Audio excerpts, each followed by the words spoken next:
नमस्ते प्रणाम। मैं भोजपुरी गायक धनंजय दरगन और मैं आ रहा हूँ आज के दिन नेपाल में गरुड़ा नेपाल वार्ड नंबर 4 में, जो कि दिनांक है नेपाली टाइम 2081 साल 6ठा महीना 24 गते को। इंडियन टाइम्स है 10/10/2024। तो आप लोग आइए भारी से भारी संख्या में, भाई को प्यार आशीर्वाद दीजिए और प्रोग्राम का आनंद उठाइए। धन्यवाद।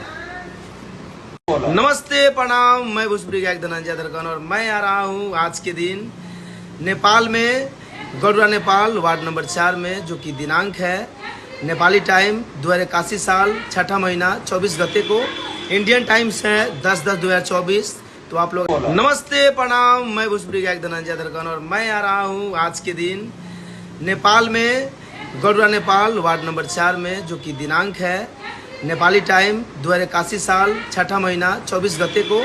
इंडियन टाइम्स है 10/10/2024। तो आप लोग आइए भारी से भारी संख्या में, भाई को प्यार आशीर्वाद दीजिए और प्रोग्राम का आनंद उठाइए। धन्यवाद।